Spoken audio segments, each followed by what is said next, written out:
이 시간 주신 하나님 말씀은 마태복음 26장 36절부터 46절까지입니다. 우리 같이 한 목소리로 봉독합니다. 이에 예수께서 제자들과 함께 겟세마네라 하는 곳에 이르러 제자들에게 이르시되 내가 저기 가서 기도할 동안에 너희는 여기 앉아 있으라 하시고 베드로와 세베대의 두 아들을 데리고 가실새 고민하고 슬퍼하사 이에 말씀하시되 내 마음이 매우 고민하여 죽게 되었으니 너희는 여기 머물러 나와 함께 깨어 있으라 하시고 조금 나아가사 얼굴을 땅에 대시고 엎드려 기도하여 이르시되 내 아버지여 만일 할만하시거든 이 잔을 내게서 지나가게 하옵소서. 그러나 나의 원대로 마옵시고 아버지의 원대로 하옵소서 하시고 제자들에게 오사 그 자는 것을 보시고 베드로에게 말씀하시되 너희가 나와 함께 한 시간도 이렇게 깨어 있을 수 없더냐. 시험에 들지 않게 깨어 기도하라. 마음에는 원이로되 육신이 약하도다 하시고 다시 두 번째 나아가 기도하여 이르시되 내 아버지여 만일 내가 마시지 않고는 이 잔이 내게서 지나갈 수 없거든 아버지의 원대로 되기를 원하나이다 하시고 다시 오사 보신즉 그들이 자니 이는 그들의 눈이 피곤함일러라. 또 그들을 두시고 나아가 세 번째 같은 말씀으로 기도하신 후 이에 제자들에게 오사 이르시되 이제는 자고 쉬라. 보라 때가 가까웠으니 인자가 죄인의 손에 팔리 오느니라. 일어나라 함께 가자. 보라 나를 파는 자가 가까이 왔느니라. 아멘. 찬송가 369장입니다.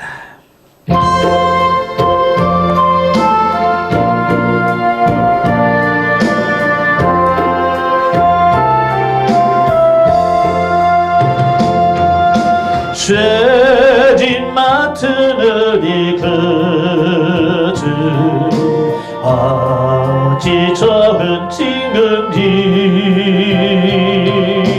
걱정 의심 너가 흔디 우리 주께 맡기세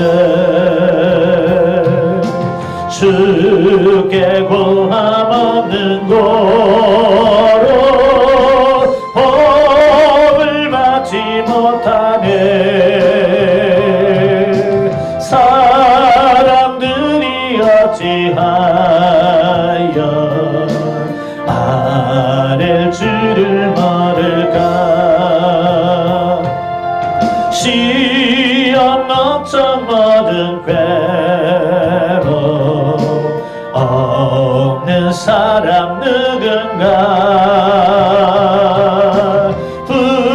부질없이 나심 말고 기도 드려 하려세. 이런 진실하신 징을 찾아볼 수 있을까. 우리 약함하시오니 어찌하니 하릴까. 근심 걱정 누가 흔히 아니 진짜 누군가.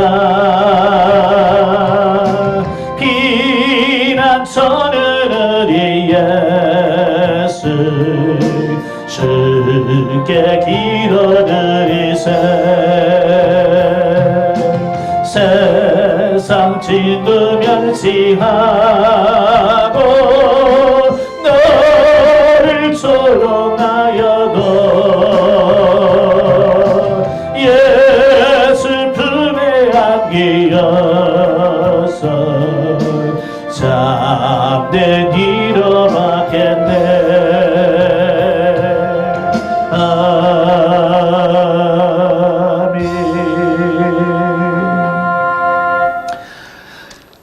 오늘 저와 여러분이 같이 봉독한 말씀을 통해서 말씀의 제목을 26절에 나와 1절에 나와 있는데요. 시험에 들지 않게 깨어 기도하라. 이런 제목으로 같이 말씀을 나누기를 원합니다. 오늘 본문은 너무나도 잘 아는 말씀이죠. 예수님께서 이 땅에서 3년 만에 공생애를 마무리하시고 이제 마지막 남은 사역이 하나 있어요. 그게 뭐냐면 바로 예수님께서 십자가를 지시고 우리 죄인들을 위해서 대신 죽으시는 거죠. 사람이 제일 무서워하는 게 뭘까요? 육신을 갖고 있는 사람들이 가장 두려워한 게 뭐냐면 죽음이라고 하는 거예요. 예, 우리가 살아있을 때는 큰 소리 칩니다. 아, 그까이 거라고 합니다만은 막상 죽음 앞에서는 이길 장사가 없습니다. 예수님도 우리 육신을 가지고 계셨기 때문에 우리들이 죽음을 두려워하는 것과 같은 두려움을 예수님은 똑같이 느끼셨을 거예요. 왜요? 예수님도 우리가 똑같은 육신을 갖고 있었기 때문에 그래요.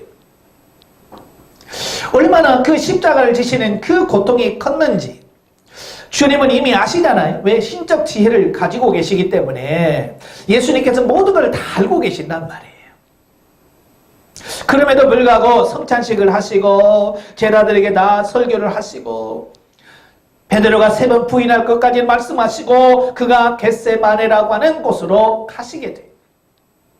예. 겟세마네라고 하는 것은 바로 기름을 짠다라는 곳이죠. 이 감람산은 이 올리브 나무가 많아요. 그래서 기름을 짜는 곳이 있는데 바로 그 기름 짜는 곳에 가셨어요. 그곳에 왜 가셨어요? 기도하러 가시죠. 그러니까 예수님께서 그 죽음 앞에서 죽음의 그 두려움 앞에서 예수님이 하실 수 있는 것이 뭐냐면 기도밖에 없었다는 거예요. 그래서 예수님께서 제자들을 이끌고 그 겟세마네에 가서 그들에게 말합니다. 내가 저기 가서 기도할 동안에 너희는 여기 앉아 있으라 하시고, 여기 앉아 있으라고 하는 말은 그냥 우두커니 앉아 있으라는 말이 아니죠. 기도하라는 거예요. 예. 그리고 특별히 베드로와 세베대의 두 아들 요한과 야고보를 데리고 좀 더 들어가셨어요. 그리고 그에게 자기의 마음을 솔직하게 고백합니다. 지금 내 마음이 매우 고민하여 죽게 되었으니 너희는 여기 머물러 나와 함께 깨어 있으라. 이 말이 무슨 말이에요? 내가 지금 기도할 텐데 내가 심히 괴로우니까 네가 나를 위해서 좀 기도로 도우라고 말씀하시는 거거든요. 예수님 어지간해서 기도 도와달라는 말을 하지 않으시잖아요. 자, 그런데 오늘 본문에서는 그 죽음 앞에서 얼마나 죽음의 고통이 컸는지 제자들에게 나를 위해서 깨어 기도해달라고 요청하시는 이런 모습을 보게 되지. 그리고 나서 예수님에게 조금 나아가서 얼굴을 땅에 내쉬고 엎드려 기도합니다. 내 아버지여, 만일 할만하시거든 이 잔을 내게서 지나가게 하옵소서. 그러나 나의 원대로 마옵시고 아버지의 원대로 하옵소서 하시고. 자, 지금 예수님께서 기도하시죠. 얼마나 간절히 기도했을까요? 죽음 앞에서 얼마나 간절히 기도했겠어요. 그래서 누가복음에 그렇게 나와요. 예수님께서 이마에 땀방울이 핏방울이 되도록 기도했다. 그럼 얼마나 간절히 기도했는지를 아시겠죠? 예수님은 이렇게 정말로 간절히 기도하는데 문제는 예수님께서 기도해달라고 부탁했던 그 제자들은 뭐하고 있느냐라고 하는 거예요. 40절에 보면 제자들에게 오사 그 자는 것을 보시고 베드로에게 말씀하신, 예?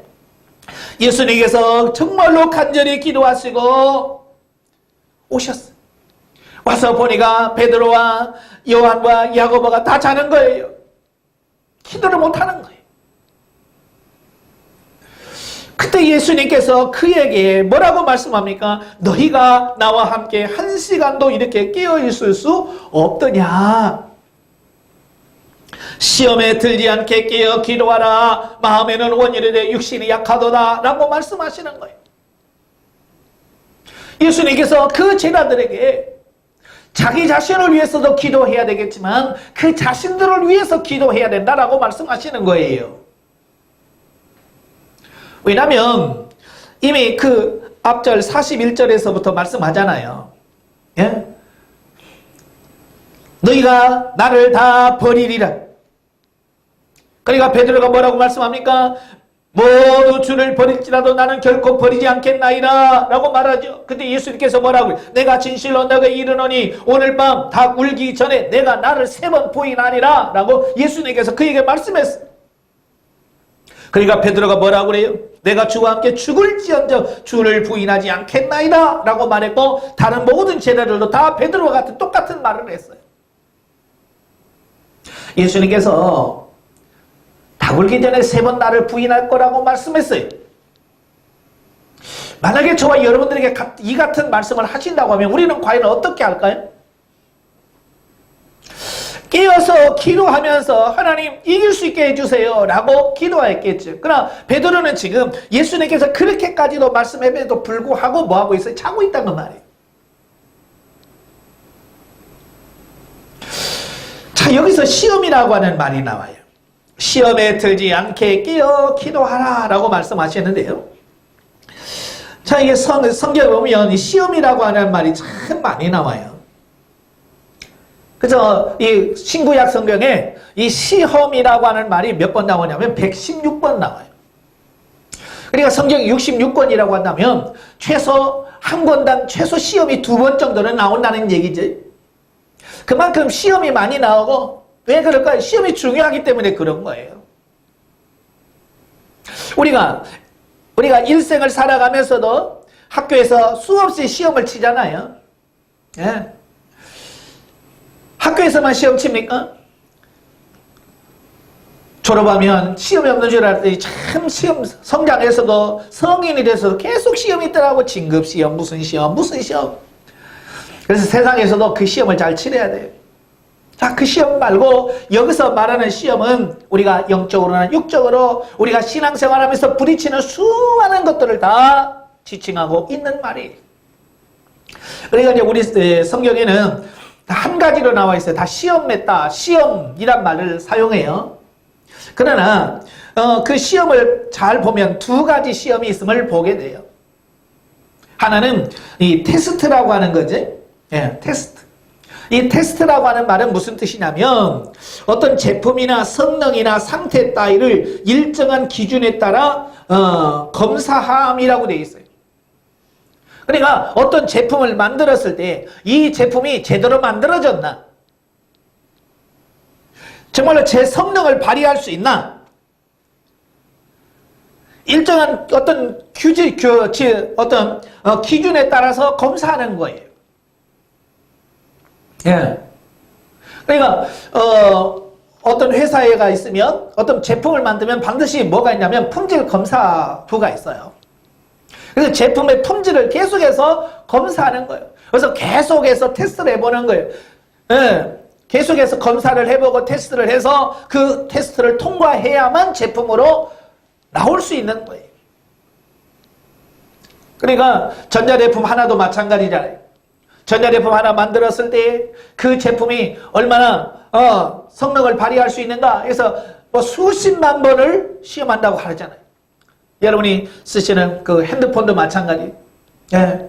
핸드폰으로 나오기 전에 그 터치하는 걸 수만 번을 눌러서도 이게 그 고장이 안 나야 제대로 인준이 돼서 제품으로 나오는 거예요. 그러니까 그 제품으로 나오기까지는 수만 번의 테스트 과정이 있었다라고 하는 것을 말씀해주고 있습니다. 자, 이렇게 세상에는 어떤 제품이라든지 어떤 것을 만들 때 그 제품의 기준을 맞추기 위해서 수많은 테스트를 합니다. 그러면 영적인 부분은 어떨까요? 예, 영적인 부분도 역시 마찬가지라 그 말이에요.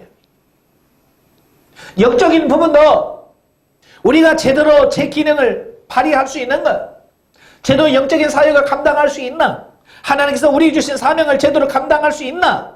하나님께서 어떤 사명을 주실 때 얘가 감당할 수 있는가라고 하는 어떤 그런 부분을 하나님께서 보시려고 우리를 테스트하는 경우가 있더라라고 하는 거예요.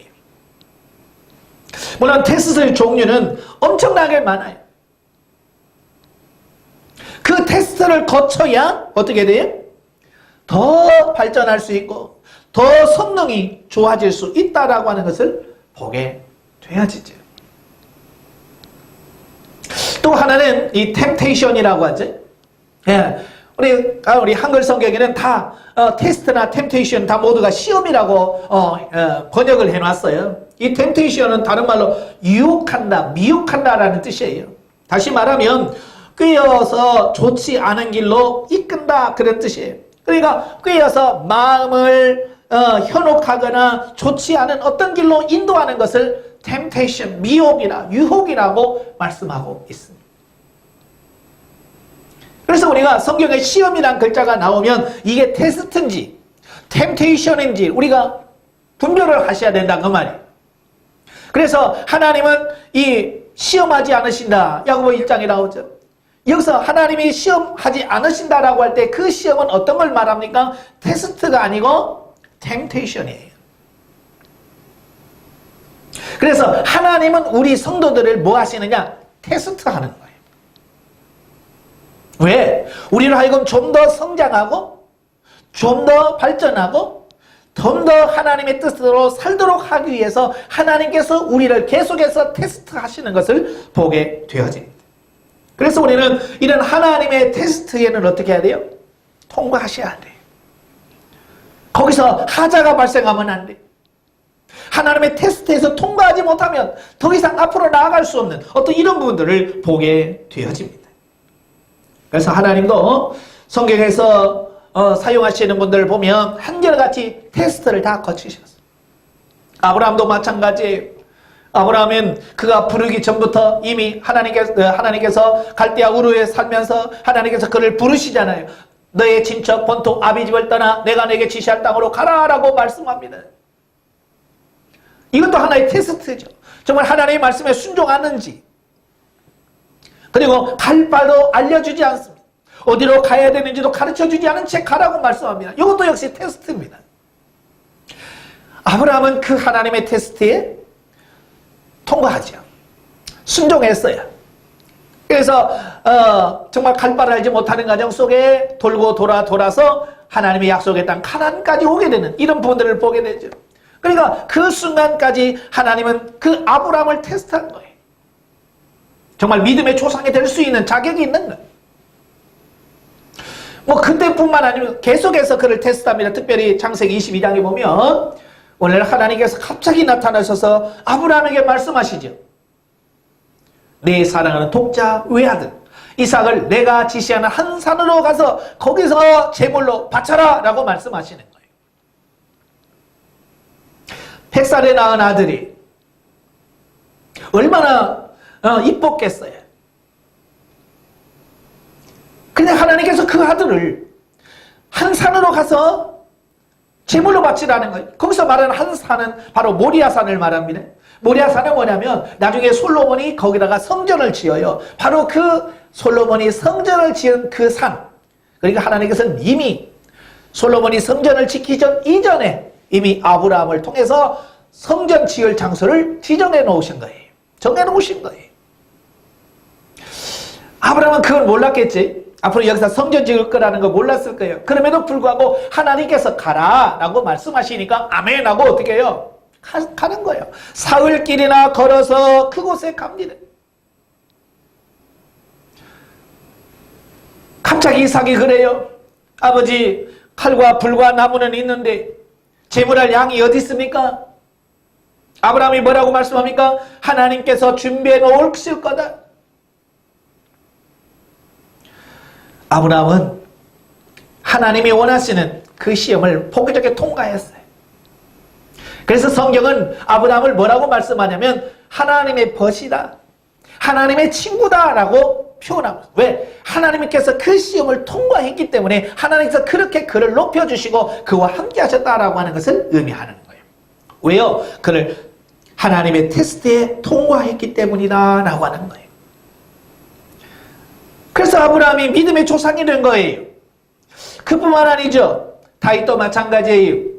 다윗도 어린 나이에 그가 선택을 받습니다. 기름 부음을 받아요. 그렇다 끝나는 게 아니라 그때부터 계속해서 거듭되는 수많은 테스트를 거칩니다. 아마 다윗에게 가장 큰 테스트가 뭐였을까요? 바로 원수인 사울을 죽이지 않는 그거죠. 여러 훈련을 통과하고 나서 마지막 생명 단계에서 훈련이 있어요. 그건 뭐냐? 원수를 사랑하는 거예요. 그래서 하나님께서 그에게 죽일 수 있는 환경을 주셨지요. 엔게디 동굴 속에 들어가 있을 때 사울이 그 동굴 속에 들어와서 혼자 자는 거예요. 얼마든지 그 옆에 있는 그 부하들이 하는 것처럼 이건 하나님께서 주신 기회입니다. 이건 두 번째를 것도 없습니다. 라고 말해도 하나님께서 기름 부은 자를 내가 어찌 죽이겠느냐. 죽이지 않고 옷자락만 팹니다. 다음은 황무지에서 그 다윗을 쫓다가 지쳐서 다 잠들었습니다. 다윗이 갑니다. 다 잠들었어요. 하나님께서 그 군사들 다 잠들게 한 거죠. 왜요? 다윗을 테스트해 보려고. 정말 사랑하는지, 정말 원수를 용서할 수 있는지. 거기서도 아비새가 그러잖아요. 이걸 말씀 안 해서 내가 찌르겠습니다. 두 번 찌를 것도 없다는 거예요. 역시 다윗은 똑같이 하나님의 기름 부은 자를 어떻게 내가 죽일 수 있느냐. 손대지 마라. 창과 뿔병만 들고 가자. 보기 좋게 통과했어요. 그래서 다윗이 하나님의 마음에 합한 자라 그러잖아요. 내가 이 세 아들 다윗을 만나니 내 마음에 합한 자라. 내가 그를 통하여 내 뜻을 다 이루리라고 말씀. 왜? 하나님의 시험에 통과했기 때문에 그런 거예요. 그 뒤는 또 느헤미야가 나오죠.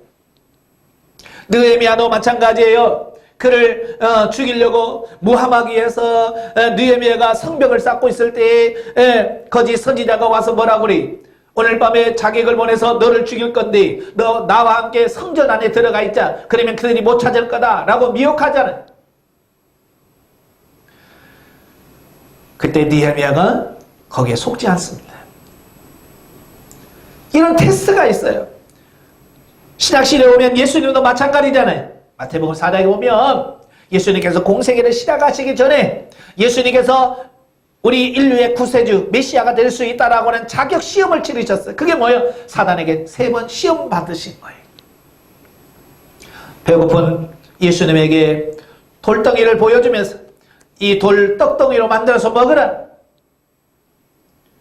또 성전 꼭대기에 세웁니다. 그래서 뭐라고 그래? 뛰어내려라. 그러면 주의 사자가 너를 받들어서 너 발 하나 다치지 않고 사뿐히 내려주면 많은 사람들이 너를 공경하고 메시아가 될 거야 라고 하는 천하만국을 다 보여주면서 뭐라고 그래? 나한테 절만 한 번 하면 모든 것을 너에게 그냥 주겠다라고 말합니다. 다시 말하면 고난 없는 영광을 말하는 거예요. 그때 예수님께서 그걸 포기했잖아요. 사탄아 물러가라. 예수님은 그 시험을 통과하셨기에 우리의 메시아 구세주가 될 수 있는 자격을 갖추셨대.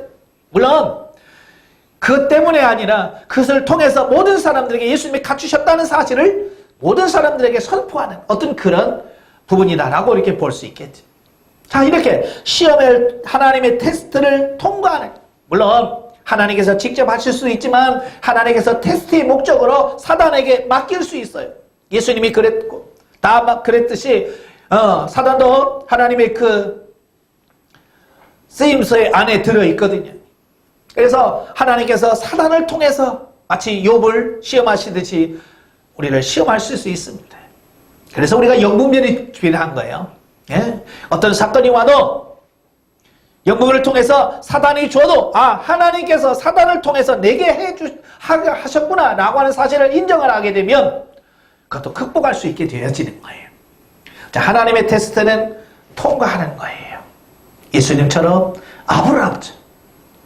자, 그러면 그 하나님이 주신 테스트는 통과해야 되겠지만 바로 사단이 주는 시험도 또 있어요.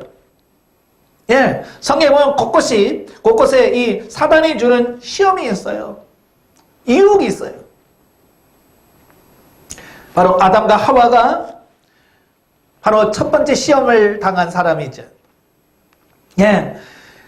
이 동산에 있는 모든 나무 열매를 먹지 말라고 하더냐? 아니다. 다 먹을 수 있지만 저 동산에 있는 저 나무는 먹지 말라고 그랬다. 저것을 먹는 날에는 네가 하나님처럼 된다. 이게 미혹이에요. 하나님의 말씀에서 벗어나서 잘못된 길로, 사망의 길로 이끄는 거, 이게 유혹, 미혹, 템테이션이라고 하는 거예요. 이게 사탄이 하는 거예요. 사람들의 그 교만한 마음, 사람이 하나님처럼 되고 싶어하는 그 이기적인 그 마음을 이용해서 시험하는 거예요. 보기 좋게 아담과 하와는 넘어가 버린 거예요. 그래서 선악을 알게 하는 열매를 먹음으로 말미암아 모든 인류가 범죄하게 되고 타락하게 되고 오늘처럼 이렇게 많은 고난을 겪을 수밖에 없는 어떤 그런 상태가 되어져 버린 거예요. 그만 그렇습니까? 아니에요. 그의 아들 가인도 마찬가지예요. 똑같이 하나님께 예배를 드립니다. 제사를 드리죠. 근데 하나님께서는 아벨의 제사만 받으시고 가인의 제사는 안 받으시는 거예요. 아마 정상적인 사람이면 하나님 앞에 회개하면서 내가 잘못했습니다. 내가 뭐가 문제입니까? 뭘 잘못했습니까? 내가 어떤 걸 고쳐야 됩니까? 라고 해야 되는데 가인은 그렇게 생각하지 않았어요. 왜? 사단이 그의 마음속에 미운 마음을 주었거든요. 분노하는 감정을 주었어요. 그래서 아벨만 없으면 하나님의 사랑을 독차지할 것 같은 그런 착각을 갖게 만드는 거예요. 그래서 가인이 하나님께서 내 마음을 다스려라라고 분명히 경고했음에도 불구하고 들판에서 아벨을 돌로 쳐 죽여버리는, 이게 사단의 미혹에 빠져서 극복하지 못한 결과라고 하는 사실을 보게 됩니다. 그 이후에 모든 인류는 다 이 마귀의 시험에서 거의 통과하지 못해요. 조금 전에 하나님의 테스트를 통과했던 아브라함도 사단의 시험에 넘어갑니다. 예, 하나님께서 분명히 그래요. 뭐라고 말씀합니까? 내가 분명히 아들을 주겠다라고 말씀하지요. 하늘의 별을 봐라. 저렇게 많게 해야겠다. 바닷가에 모래 봐라. 내가 저렇게 너희의 후손들을 많게 해주겠다라고 말씀함에도 불구하고 사라가 한마디 합니다. 나는 안 되니까 내 여종을 줄 테니까 여종에 들어가라. 그러면 그가 아들을 낳으면 내 자식으로 삼겠다. 어차피 당신 씨 아니냐. 어찌 보면 굉장히 보기 좋은 쉬운 말이지요. 그건 하나님의 뜻이 아니죠. 네? 아브라함이 거기서 분별을 했어야 돼요. 하나님께서 분명히 당신을 통해서 하나님의 뜻이 이루어지겠다라고 말했다. 우리가 힘들어도 참자라고 했어야 되는데 그러냐? 그럼 그렇게 하면 좋지 라고 해서 하갈을 통해서 이스마엘을 낳은 게 지금도 중동의 분쟁의 씨가 그때부터 시작되어진 거예요. 다윗도 마찬가지예요. 많은 시험을 통과합니다. 그럼에도 불구하고 그가 말년에 밧세바의 사건을 통해서 사단의 미혹에 빠져서 그렇게 충성스러운 우리아를 죽이고 그의 아내 밧세바를 빼앗아 버립니다. 그가 노년에 또 인구조사를 하죠. 이게 뭐예요? 사단의 미혹에 빠진 거예요. 오늘도 마찬가지 우리가 이 땅에 살면서 이런 사단의 미혹에 얼마나 우리가 노출되어 있는지 몰라요. 바로 이럴 때 우리가 어떻게 해야 되겠는가 라고 하는 거예요.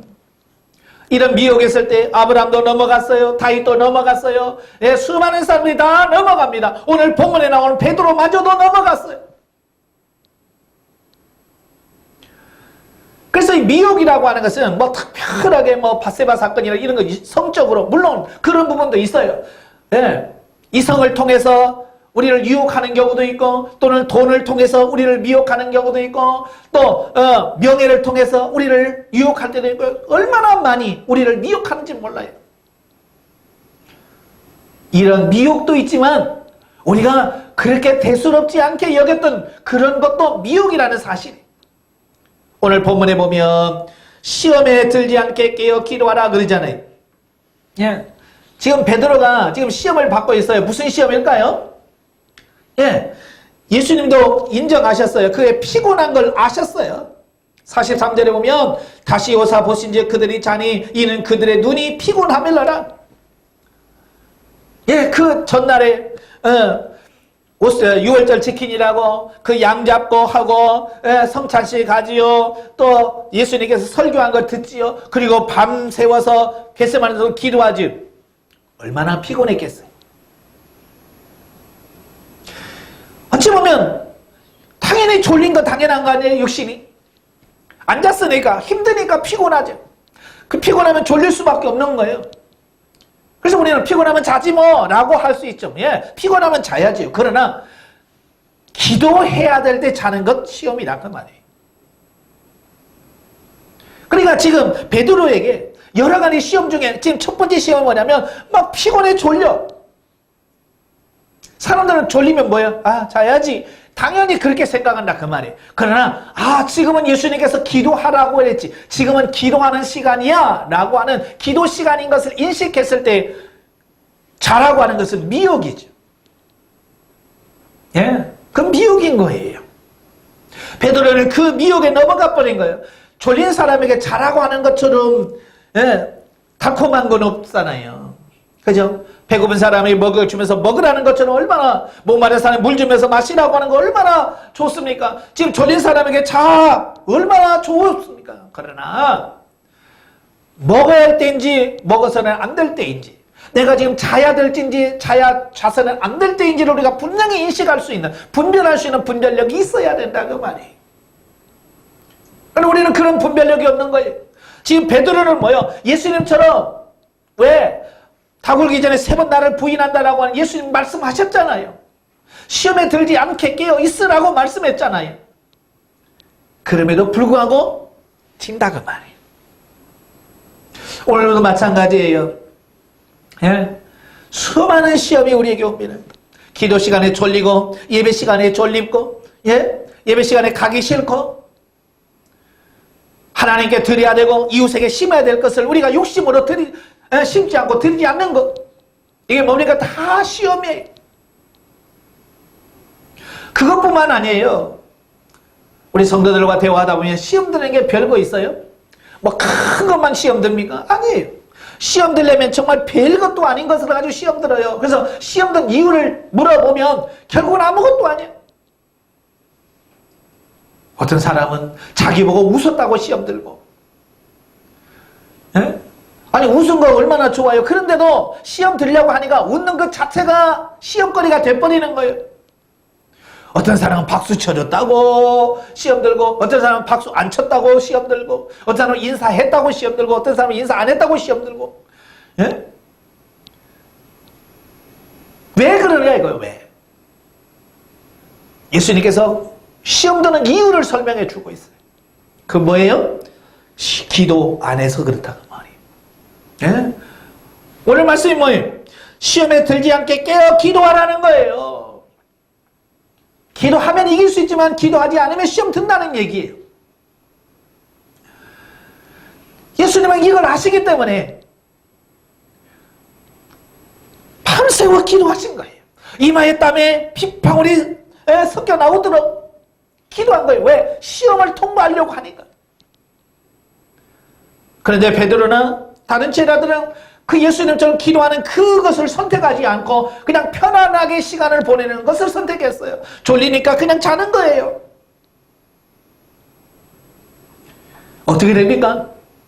예수님은 십자가에 달려 돌아가시면서까지 승리하셨어요. 자기 손에 못을 막는 자를 위해서 주여 아버지여 저들이 몰라서 저럽니다. 저들을 용서해 주세요. 내 영혼을 아버지 손에 부탁합니다 라고 모든 것을 다 이루시고 완성하셨어요. 그러나 미혹에 빠져서 피곤하기 때문에 기도하지 못했다고 하는 베드로는 어떻게 됩니까? 예수님이 붙잡히는 순간 다 도망가 버려. 멀찍이 베드로가 예수님을 따라갑니다.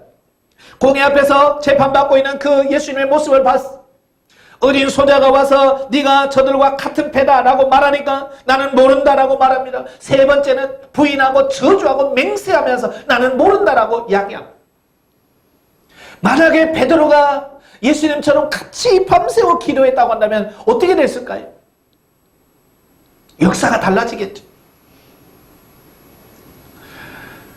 왜 성경에 쉬지 말고 기도하라고 말씀하냐면, 기도해야 하나님의 뜻을 이루기도 하겠지만 바로 이 땅에 수많은 시험을 당할 때에 그것을 이길 수 있는 힘, 원천이 어디서 나오냐? 기도에서 나오더라고 말이에요. 그리고 오늘날 성도들이 기도 안 해요. 기도 안 하니까 그냥 아까도 말한 것처럼 그 사소한 거, 웃었다고 시험 들고, 뭐라고 했다고 시험 들고, 설교 듣다가도 시험 들고, 뭐 했다고 시험 들고, 다 시험 드는 거야. 그리고 그것도 자랑을, 나는 목사님 때문에 시험 들었어요. 장로님 때문에 시험 들었어요. 누구 때문에 시험 들었어요? 라고 말을, 그 자랑거리가 아니에요. 창피한 거예요. 우리는 시험에 드는 것이 아니라 시험을 통과하고 이길 수 있는 자가 되어야지. 시험 드는 것은 절대로 자랑할 거리가 안 된다는 걸 기억하십시오. 내가 지금 시험에 들 것 같다라고 하는 것은 내가 지금 기도를 안 하고 있다는 얘기고 정말 시험을 이길 만한 기도가 부족하다는 얘기예요. 근데 지금 우리는 기도 안 하고요. 시험에 다 들어. 일부러 고의적으로 시험에 들어. 누구 손해요? 시험 들면 자기 손해인 거예요. 시험 들면 다른 사람 손해 아니에요. 자기 손해. 그래서 예수님이 시험에 들지 않게 깨어있어 기도하라고 말씀하시는 거예요. 그래서 예수님 이후에 지금까지도 기도하시는 분들은 어지간한 시험이 오도 통과합니다. 하나님의 테스트도 잘 통과하고요. 사단을 통해서 오는 시험도 넉넉히 이어갑니다. 왜요? 기도했기 때문에. 이길 힘을 공급받아서 승리할 수 있어. 그러나 기도하지 않은 사람은 적이 공격하기도 전에 항복해버려. 우리 자신 한번 되돌아보십시오. 정말 내가 시험을 지금 잘 통과하고 있는가? 아니면 내가 지금 시험에 들어서 지금 시험 가운데 있는지 우리 자신 한번 되돌아보십시오. 그리고 그것을 이길 수 있기 위해서 우리가 깨어서 기도할 수 있는 우리가 되길 바래요. 예?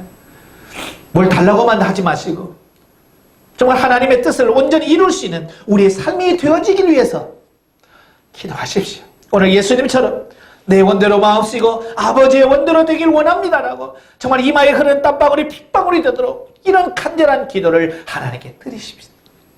그럴 때 수많은 시험이 와도 넉넉히 이겨갈 수 있는 저와 여러분이 될 줄로 믿습니다. 기도하겠습니다. 은혜로우신 아버지, 은혜와 사랑을 진심으로 감사합니다. 우리가 이 땅에 사는 동안 내가 원든 내가 원치 않든 우리는 수많은 테스트와 유혹을 받을 수밖에 없습니다. 성경의 수많은 사람들이 이 시험을 통과하기도 하고 때로는 시험에 지기도 합니다. 또 어떨 때는 시험에 이기기도 하지만 어떨 때는 시험에 져서 시험에 들 때도 있습니다. 원인은 기도하지 않기 때문이라고 말씀하고 있습니다. 하나님, 오늘 예수님께서 우리에게 말씀하신 그 말씀이 오늘 우리에게 주어진 말씀으로 인식되어 주시고 깨달아지게 하옵소서. 기도해야만 이런 시험에서 넉넉히 이길 수 있다는 사실을 깨닫게 하옵소서. 그래서 정말로 예수님이 기도하셨던 것처럼 우리도 밤새워 기도하며 철야하며 기도하며 금식하며 기도하여 시험을 이길 수 있는 우리가 될 수 있도록 주님 도와 주시옵소서. 예수님의 이름으로 감사하며 기도합나이다. 아멘.